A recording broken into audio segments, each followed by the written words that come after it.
Bonjour à tous, c'est Paltem pour vous présenter aujourd'hui une fois encore un sépare en sucette et aujourd'hui je voudrais envisager un OGM un peu particulier, sachant que on a la fâcheuse tendance à employer le sang de la limule pour détecter les parasites, les bactéries dans nos salles de... Oui, plus les bactéries que parasites, ça n'a aucun sens. Les bactéries dans nos salles de chirurgie à plus grand terme comment dire, toute espèce nuisible dans toute espèce chimique ou autre dans nos chambres de chirurgie, je viens de penser à quelque chose qui pourrait être éventuellement utile. Maintenant, c'est à vérifier naturellement. Mais il y a un type d'OGM que l'on n'a pas, peut-être pas employé, à savoir la limule. Elle doit servir, enfin, du moins on utilise le son de la limule dans ce genre de circonstances. Donc, si on modifiait la glande pituitaire de la limule, si tant est qu'elle en ait une, pour, pour que celle-ci prenne plus de place, pour qu'elle soit plus grosse, la limule, pour qu'elle ait une croissance démesurée.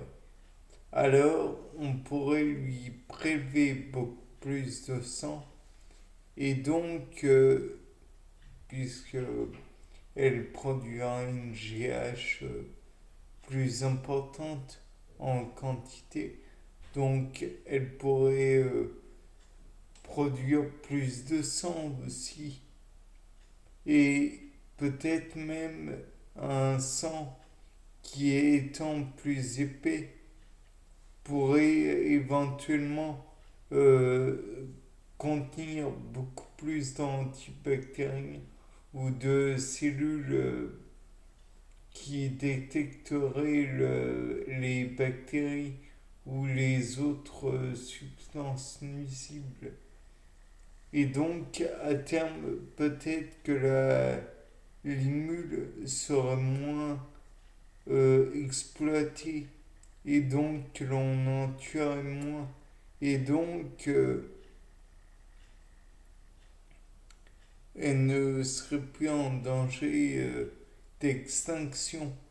Et le truc aussi qui pourrait être utile, je présume que cela se fait déjà, mais au cas où l'idée n'est jamais mauvaise à redire, peut-être pourrait-on faire un élevage de crabes fer à cheval de limule donc.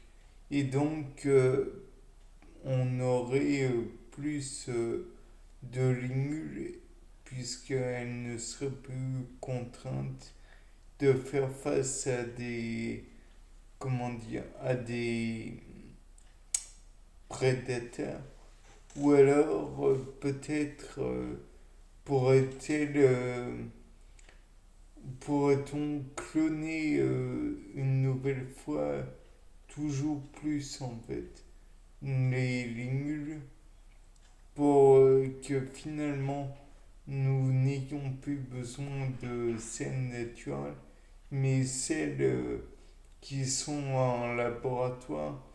Ou alors pourrait-on peut-être trouver le gène permettant de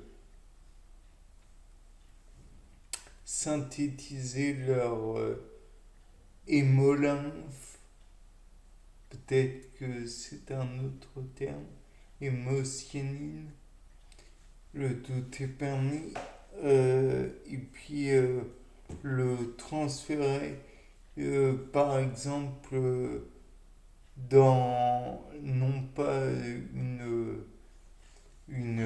comment dire, une Saccharomyces, pardon, mais presque dans des, d'ailleurs pas presque, dans les pieds d'une vache par exemple, pour que celle-ci produise non pas du lait, mais de l'hémocyanine.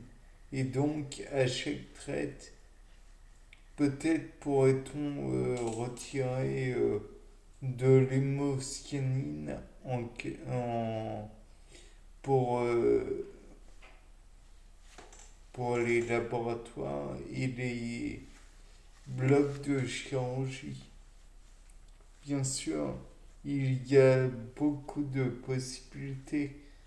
J'imagine que même certains, ils pourraient être transférés aussi, bien que là encore cela soit un OGM, dans des fruits.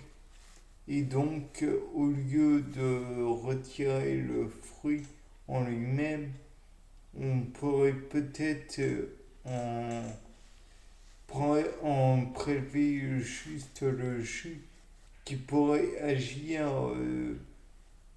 comme l'hémocyanine et donc être plus respectueux de la vie des limules.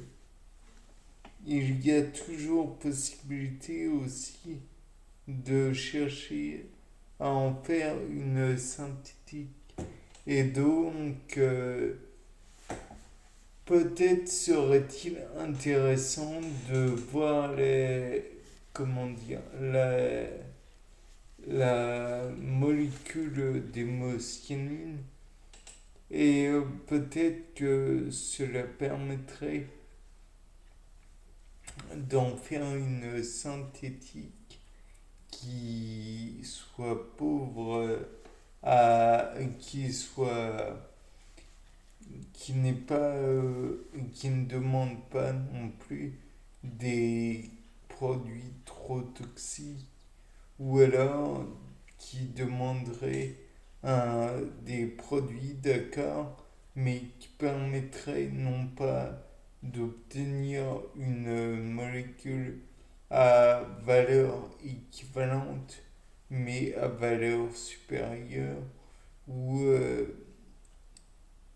peut-être que si on cherche bien, il y a d'autres molécules qui ont une efficacité supérieure et qui donc empêcheraient à l'être humain, qui permettrait à l'être humain plutôt de ne plus avoir à pomper le sang de ces crabes à fer à cheval qui ne nous ont d'ailleurs rien fait. De plus, on pourrait aussi envisager de rendre la chose plus supportable puisque enfin le prélèvement de sang puisque je présume que si on leur prélève 50%, peut-être plus de sang, alors il va falloir reconstituer leur, comment dire, leur réserve énergétique et peut-être que leur sang contient lui aussi des glucides et donc ou du glucose plutôt. Et donc dans ce cas, s'il contient du glucose, on prélève du glucose en même temps et on pourrait envisager de prélever à la fois le sang et remettre à la place des substances qui sont nécessaires à la survie du crabe fer à cheval. Bien, c'était Paul Dame. Au revoir.